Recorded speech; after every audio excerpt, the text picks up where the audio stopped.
할렐루야 샬롬하고 서로 축복하고 인사합니다. 할렐루야 샬롬 샬롬 샬롬 샬롬 샬롬.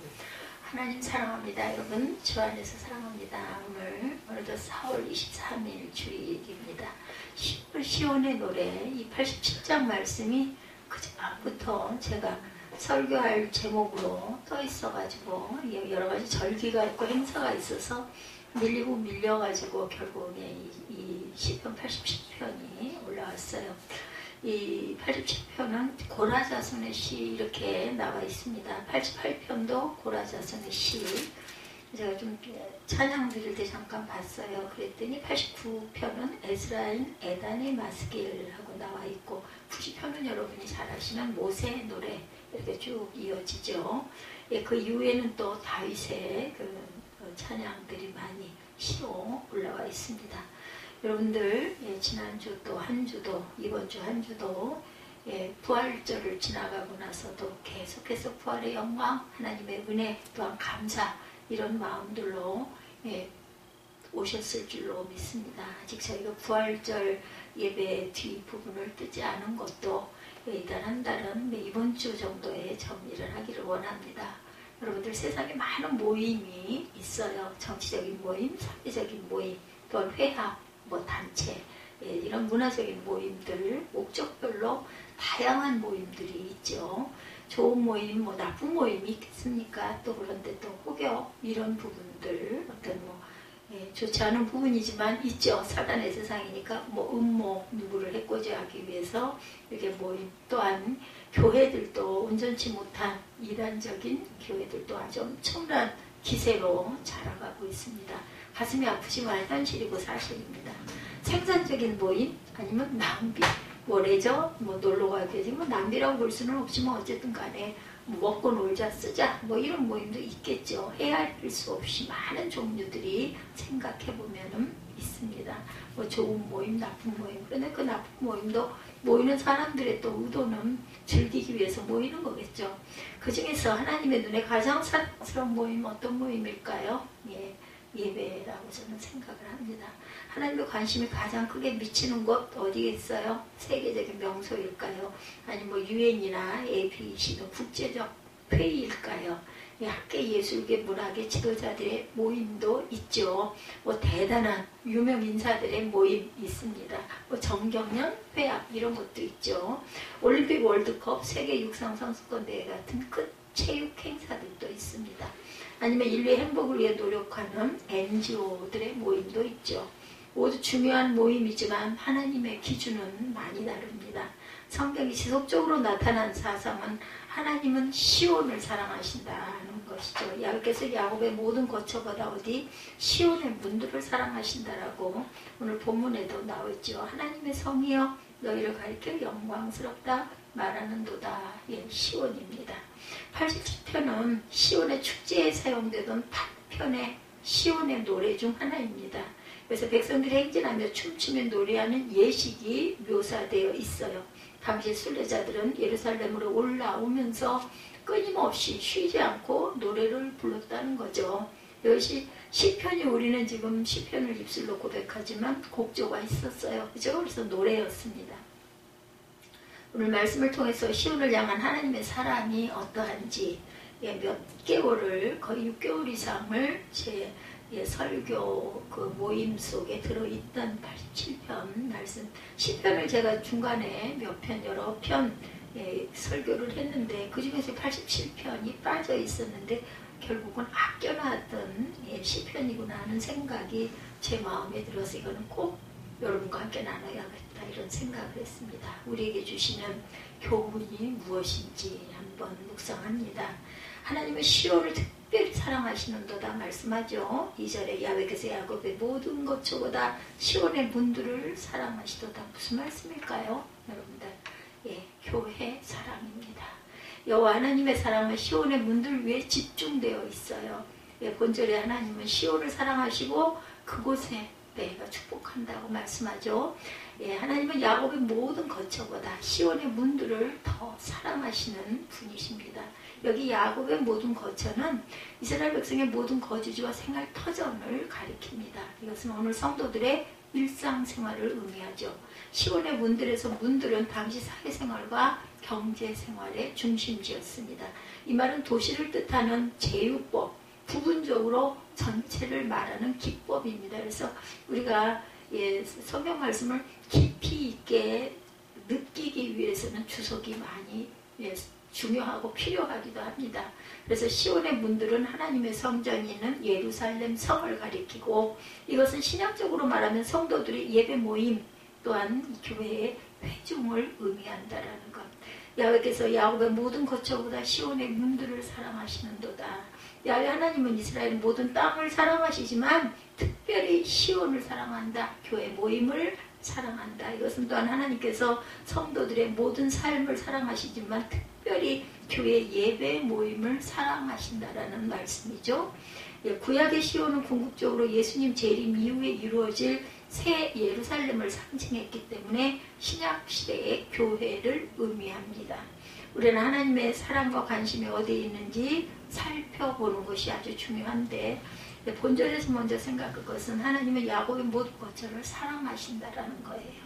하나님의 사랑은 모든 하나님의 백성 위에 부어지고 있습니다. 그래서 제가 은혜를 사모하는 딸이었기 때문에 이거는 제가 아주 부족하지만 어떤 면으로는 속에 풍선이 몇 개쯤 들어있어가지고 허영과 사치와 정말 자유로움을 추구하고 하나님 보시기에 온전치 못한 모습으로 산 세월이 많았어도 딱 하나 하나님의 성전 사랑했던 거는 그때나 지금이나 같은 것 같아요.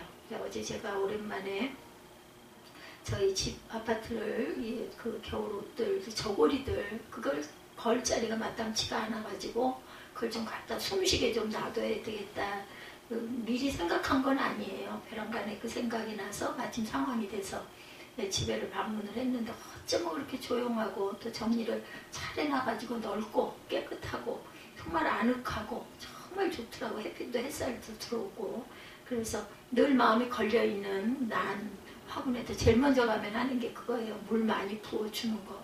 어저께 또 뿌렸을 수도 있지만 내가 자주 가지 못하니까 마음이 거기에 미치니까 거기 그 크로바 같은 이렇게 잡풀들이 좀 있는데 좀 뜯으니까 잘 안 뜯어지더라고요. 그래서 그걸 좀 깨끗이 좀 정리를 했으면 좋겠는데 상황도 여의치가 않고 또 엎드려야 되고 시간도 없고 해가지고 조금 뚜두둑 뜯다가 말고 갖다 정리를 하고 정말 조용하고. 근데 그때 있을 때 전 잘 몰랐어요. 그걸 그렇게 그 안에 있을 때 모르는 것 같아요. 그리고 교회가 너무 좋아서 또 왔다 갔다 하는 게 새벽 예배 항상 그 헐레벌떡 하는 게 그 길이 조금 저한테 부담이 됐죠. 높이가 있고 비가 오거나 눈이 오거나 하면 미끄러움도 있고 차가 그때 또 굉장히 좋지 않았던 차였었죠. 그러다 보니까 혼자 운전하기 위험도 느끼고 그래서 그냥 교회에서 기도를 하다 보니까 또 교회가 남들이 보기에는 그게 무슨 잠자리라고 거기서 그렇게 하고 자냐고 넓은 집 놔두고 그런데도 저는 참 좋았고 지금도 후회는 없습니다. 근데 한 번씩 이렇게 가서 햇빛을 이렇게 밝은 햇빛을 쐬고 집안을 이렇게 둘러보면 커튼이고 뭐고 아직 물론 먼지가 많이 탔겠지만 보기에는 별로 그렇게 안 보여요. 그래서 정말 넓고 깨끗하고 조용하고 낙원이 따로 없네 정말 좋구나 하는 생각을 합니다. 그래서 보면요 그렇게 해서 꾸미고 만드느라고 정말 사람 주변에 사람도 없이 혼자서 어린 아들 손을 잡고 그냥 이 녀석은 무서워가지고 이리 가면 이리 쫓아오는 4살 반이었던 것 같아요.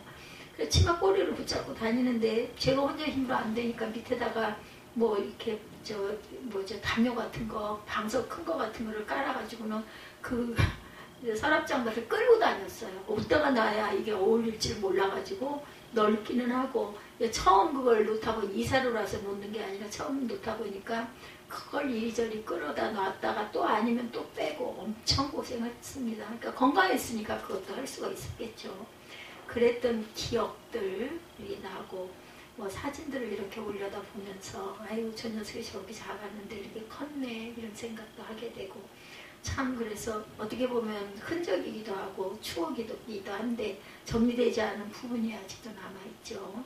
이자가 너무 많이 올라가고 부금이 있다 보니까 부담이 되고 어제는 처음으로 그런 생각을 했습니다. 아이고 이게 한 달에 얼마씩인 이걸 좀 도대체 어떻게 쓰면 좋으냐 이런 마음이 들어서 마음이 불편하더라고요. 그런 게 없이 자유로우면 얼마나 좋을까. 제가 좀 더 긴축을 했어야 되고 지금만큼만 철이 들었더라도 조금 나을 수도 있었는데, 그런데 뭐 항상 후회는 일이 저질러지고 난 다음에 느끼게 되고 깨닫게 되죠. 요한복음 1장 12절입니다. 영접하는 자 곧 그 이름을 믿는 자들에게는 하나님의 자녀가 되는 권세를 주셨다고 했어요.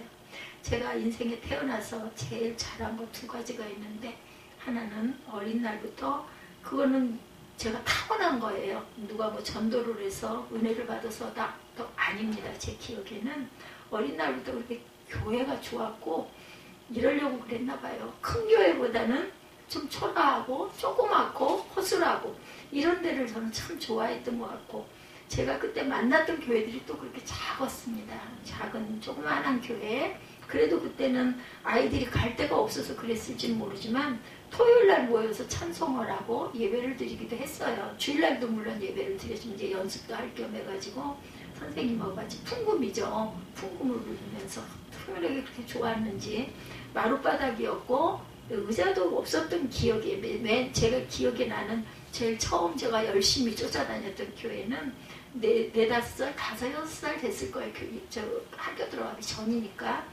그렇게 갔던, 그렇게 해서 예배를 드리고 거기서 나눠주는 사탕이나 과자를 아주 기뻐하면서 먹었던 그런 기억이 있습니다. 근데 그 작은 교회 커다란 숫자지에다가 그죠, 가사를 적어가지고 이렇게 나무로 이렇게 하나씩 넘기는 반사 선생님이죠. 그렇게 했던, 거기 꿇어 앉아가지고 이렇게 찬송했던 기억이 지금도 아주 새롭게 나고 정말 좋아했어요. 교회를 누가 뭐 가라고 그래서 간 것도 아니고 가지 말라고 또 그 대신 절제를 받은 부분은 없었습니다.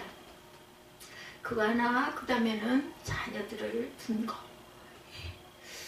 생명을 귀하게 여기는 자를 하나님 기억하십니다.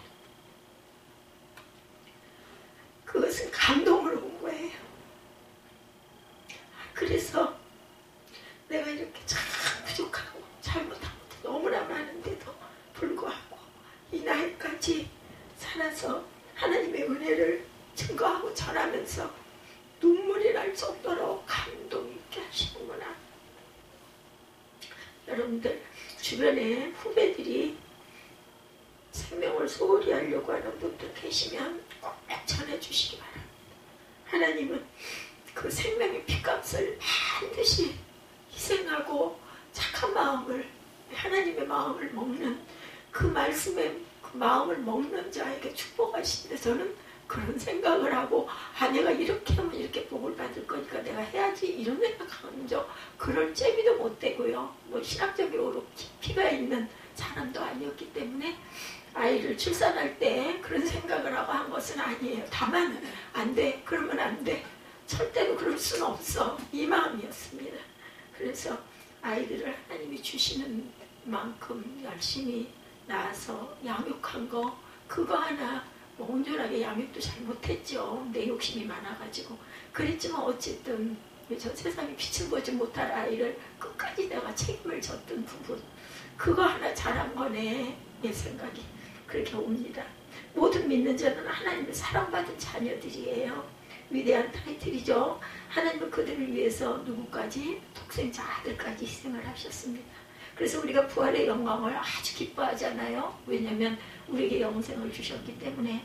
여러분들, 삶이 왜 이렇게 힘들어? 왜 이렇게 고난의 연속이야? 왜 이렇게 공고해?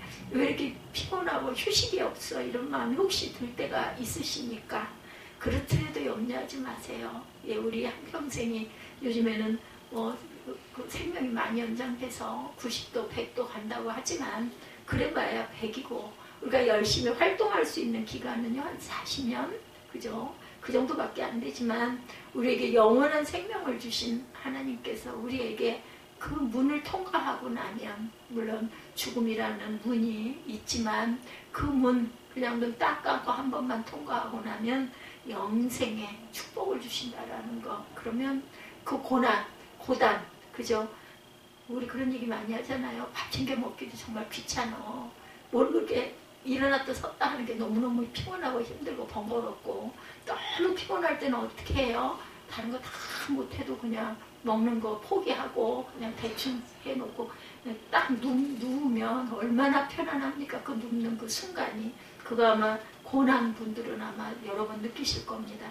그런데 그런 거 하나도 없이, 그죠? 보고 싶은 자가 있으면 제 마음에 온 그 느낌이에요. 맞는지 틀린지 모르지만 이렇게 보면 내 자녀들도 보이고 내 손자 손녀도 보이고, 그죠? 내가 사랑했던 교회도 보이고.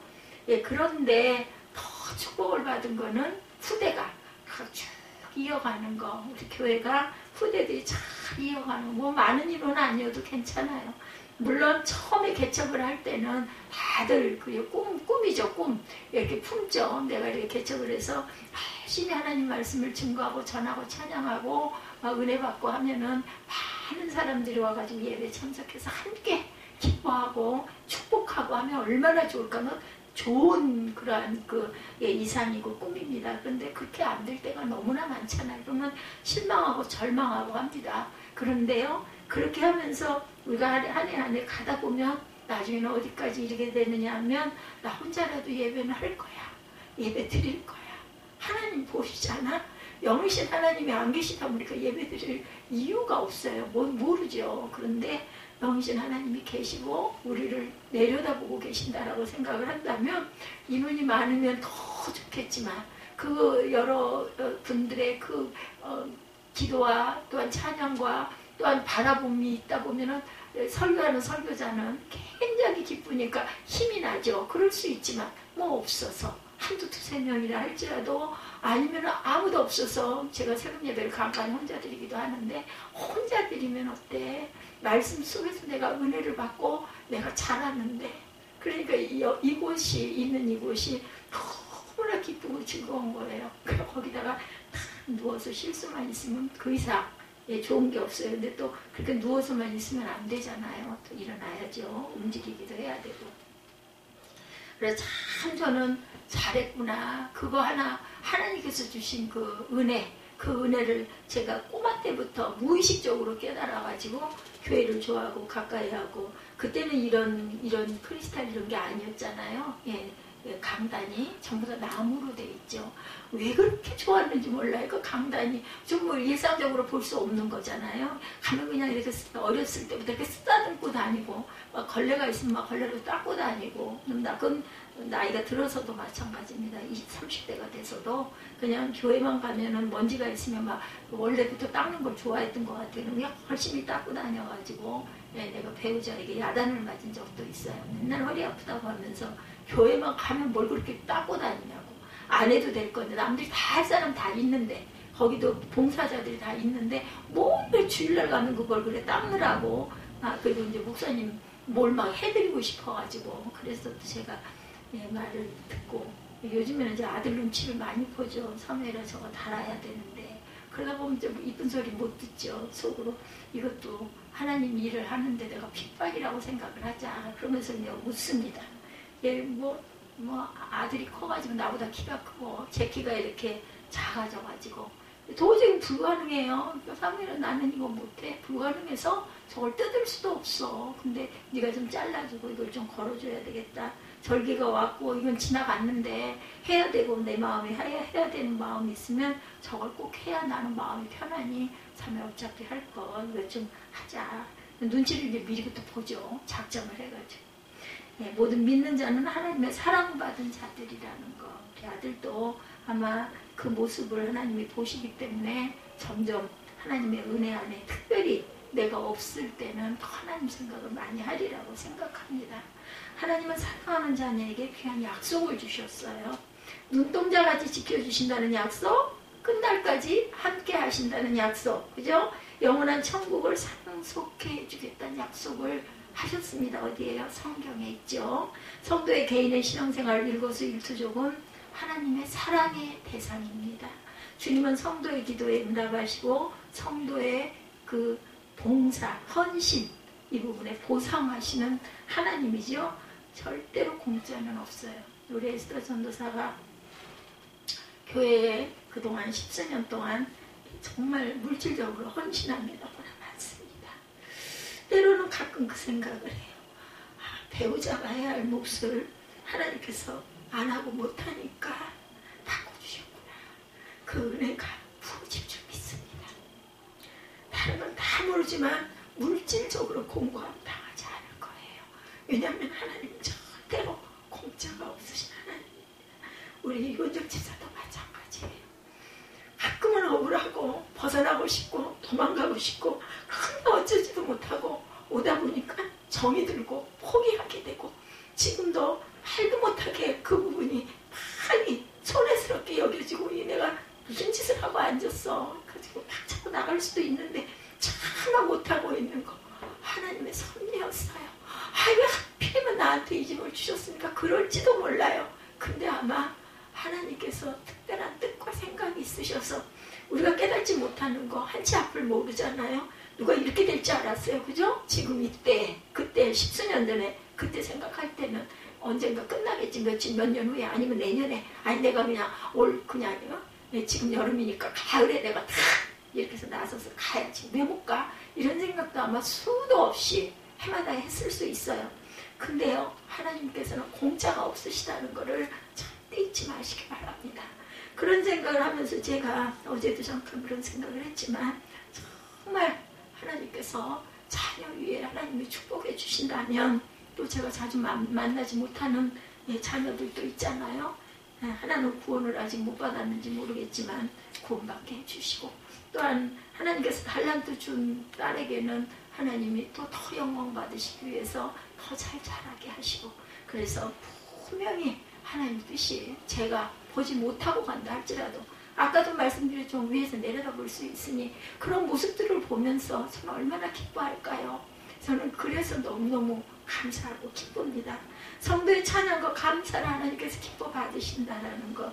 오늘 새벽 예배에 찬송 몇 개를 올려놓고 그걸 끝까지 못했어요. 뭐 나누는 대화도 있었고 또 인사해야 될 부분도 있고 이러다 보니까는 깜빡 잊어버린 거예요. 그리고 아빠 틀다 보니까 그때 새벽 예배 때 예약해 놓은 것들이 중간에 나와가지고 오늘 조금 찬양이 왔다 갔다 했습니다. 그렇지만 하나님께 찬양 드리는 찬양, 그죠? 새벽 예배 찬양이든 아니면 우리 11시 예배 찬양들의 그 모습이 조금 색깔이 조금 다르다 하더라도 여러분은 아마 충분히 은혜 받으셨을 줄 믿습니다. 성도의 찬양과 감사를 기뻐 받으신 하나님께서 우리의 상황을 모르셨겠어요? 예배 드리고 나서 끝나자마자 또 인사하고 어떻게 해서 큰 먼 길 갔다 왔어. 그런 마음이 들고 왠지 모르게 오늘은 정말 가족과 같은 가족적인 예배 분위기 또한 되돌이가 할 때도 마찬가지고 저도 또 마찬가지고 성도의 가정에서 가족이 함께 모여 예배하고 하나님의 말씀을 상고하는 모습을 보시면 얼마나 흐뭇해 하실까. 그죠? 아무리 인원이 작으면 어떻습니까? 뭐 한두 명, 두세 명이 더 빠지면 아니면 그죠? 제가 혼자 예를 들면 주님 앞에 무릎을 꿇지는 못합니다. 저는 무릎 꿇지 못하지만 누워서라도 앉아서라도 고개 숙여서 아니면 혼자 말씀을 증거하면서라도 하나님께 기도하는 마음으로 예배할 때 그 예배를 더 긍휼히 여기시고 축복하신다라는 것. 하나님은 야곱의 모든 거처를 사랑하신다라는 것. 그러나 하나님은 야곱의 모든 거처보다 시온의 문들을 더 사랑하신다는 걸 잊지 마시기 바랍니다.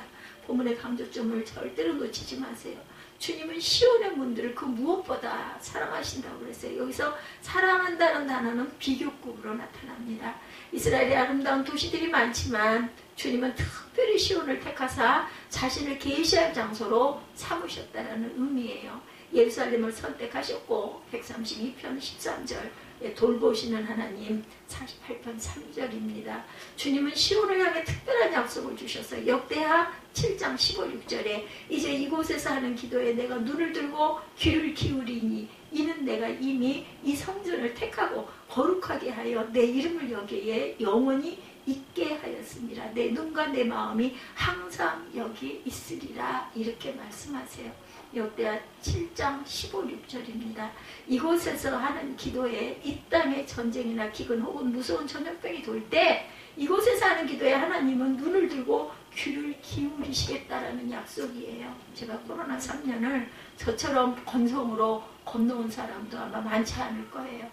아 정말 그 마스크 쓰면 안경을 쓰고 있어서 그런지 저만 또 특별한지 기인 때문에 아주 불편하고 호흡이 너무너무 불편하고 그래서 저는 마스크가 이제 벗는 거 허락하기 전에도 거의 다 마스크를 저는 그냥 뺀 채로 많이 생활을 했어요. 꼭 필요할 때 평범 누구에게 보여줘야 할 때 그러면 안 될 때만 잠깐 끼었다가 요즘 뭐 제가 가는 데가 뭐 얼마나 몇 군데나 있어요. 거의 성전에서 있고 예배할 때는 설교자는 마스크를 일단 뭐 저는 안 쓰고 했으니까 거리도 좀 그 정도 거리는 되고 해서 혼자 있을 때건 어디를 갈 때건 꼭 필요할 때 외에는 벗고 지금도 보면 거리에 마스크 낀 분들이 더 많아요. 이제 빼고 다녀도 되는데도 마트 같은 데도 마찬가지. 근데 저는 거의 마스크 안 씁니다. 그런데도 한 번도 뭐 코로나의 위험에 걸리지 않게 지켜주신 하나님 뭐 그렇다고 해서 그렇게 해도 된다 이거는 아닙니다. 그냥 마음이 하나님 내 형편 아시죠? 저 아시죠? 이런 마음이었습니다. 예수님도 신학의 성도들에게 분명한 약속을 하세요. 엄청난 약속이죠. 마태복음 18장 18절에서 20절입니다. 진실로 너희에게 이르노니 무엇이든지 너희가 땅에서 매면 하늘에서도 매일 것이요 땅에서 풀면 하늘에서도 풀리리라. 마태복음 18장 19절에 진실로 다시 너희에게 이르노니 너희 중에 두 사람이 땅에서 합심하여 무엇인지 구하면 하늘에 계신 내 아버지께서 그들을 위하여 이루게 하시리라. 이렇게 여러분들 소수의 인원 두 사람, 세 사람이 모일 수 있는 기회가 많은 숫자보다 많을 거라는 거를 예수님께서는 하셨던 것 같아요. 그래서 내가 너희 두세 사람이 내 이름으로 있는 그곳에 내가 함께하리라 이렇게 말씀하셨어요. 성령께서 지금도 성령으로 이곳에 주님께서 임재하신 줄 믿습니다. 그리고 두세 사람이 예수로 모인 곳에 항상 함께 하시며 그들이 합심하여 무엇인지 구하면 그대로 응답하신다. 구약의 성막과 성전을 보세요. 하나님 그것을 신적 임재의 구름으로 늘 덮으셨습니다. 그래서 그 구름이 머물면 그 자리에 행진하다가 딱 멈춰서서 성막을 치고 생활을 했죠. 그게 거칠 때까지 3개월일지 6개월일지 5개월일지 1년일지 모르는 세월 동안 그곳에서 생활들을 했던 거죠. 어떻게 살았을까요? 그곳에 그 뜨겁고 그 추운 곳에서.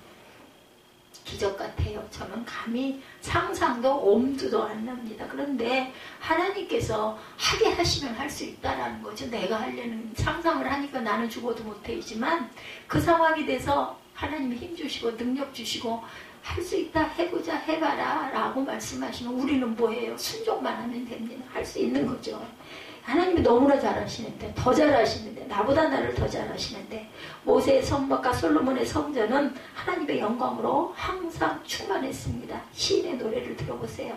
시편 63편 2절에 내가 주의 권능과 영광을 보기 위하여 이와 같이 성소에서 뭐를 바라봐요? 주를 바라보았나이다. 시편 27편 4절에도 내가 야훼에게 바라는 한 가지 일 그것을 구하리니 곧 내가 내 평생에 야훼 집에 살면서 야훼 아름다움을 바라보며 그의 성전에서 사모하는 것이라. 이 시편 27편 4절 말씀은 제가 은혜를 받아가지고 현수막을 만들어서 걸었던 말씀입니다.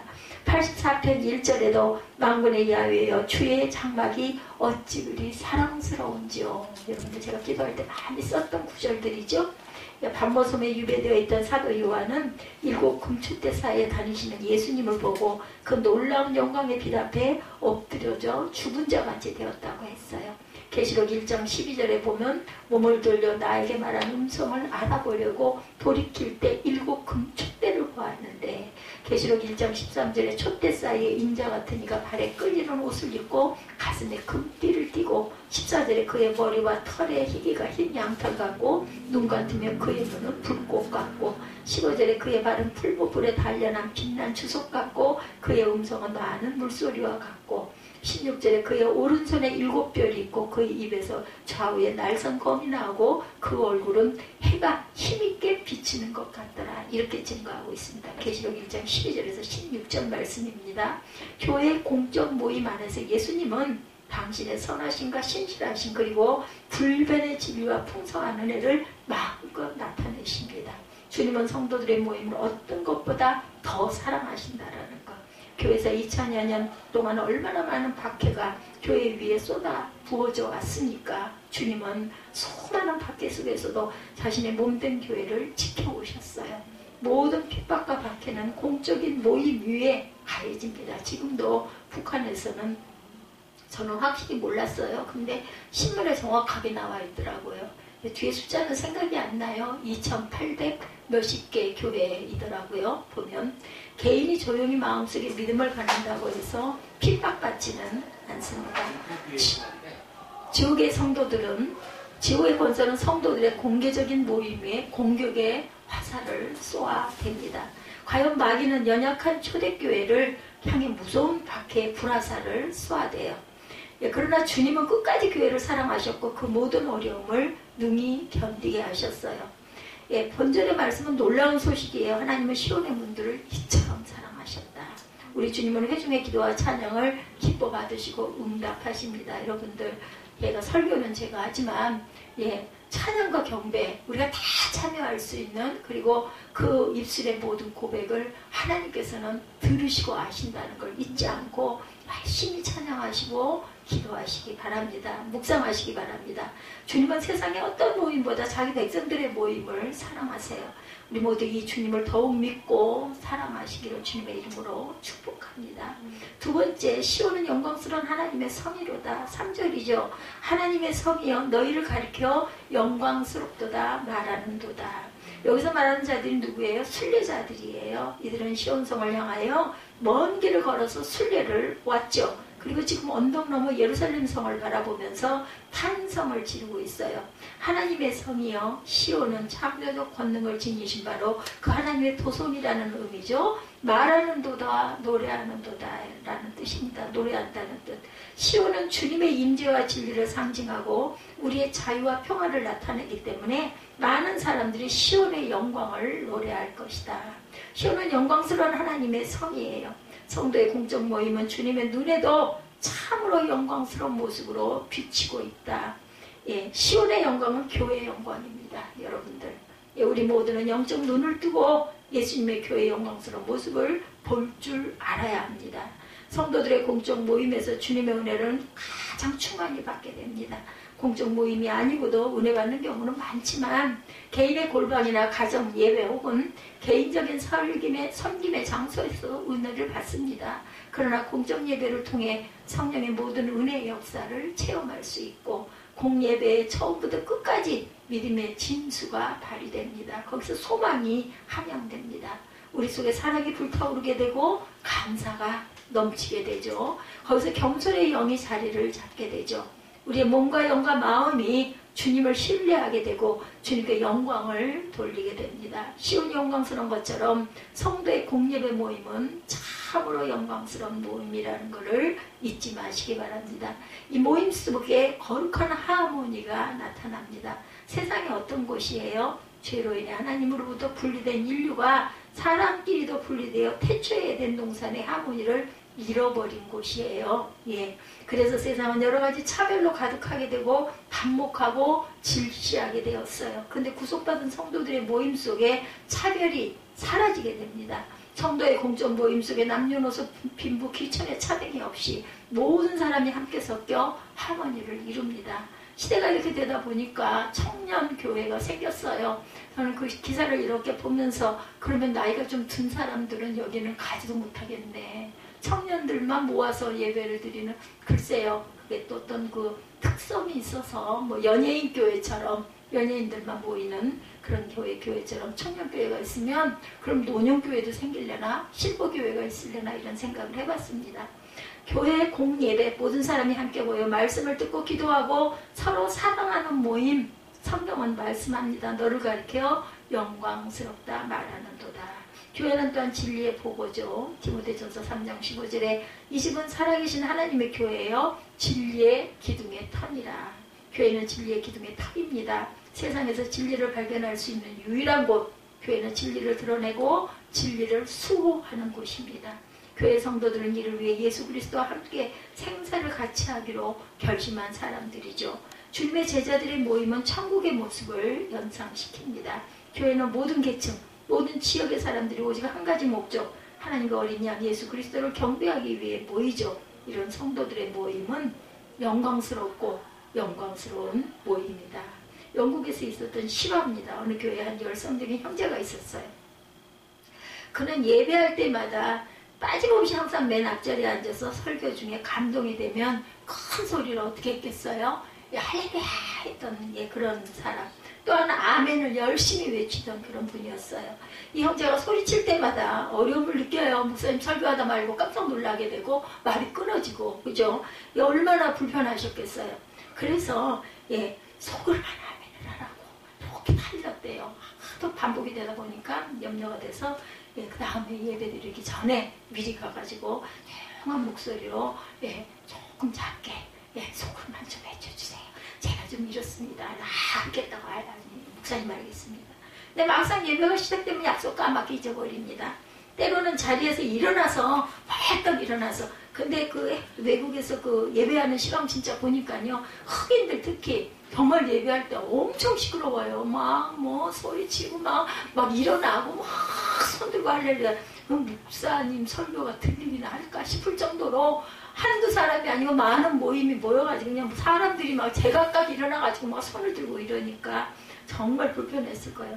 벌떡이란 손을 높이 들고 외치기도 합니다. 목사님이 형제를 맨 좌석에 앉도록 했지만 여전히 할렐루야 소리가 온 교회당에 가득 찹니다. 고민이 돼서 목사님이 조용히 하면 구두를 사주겠다고 약속을 했어요. 좀 예배 시간에 조용히만 하고 몇 번만 좀 이렇게 해주면 내가 이 멋진 구두를 하나 사줄게. 몹시 가난해서 구두 살 돈이 없는 형제였어요.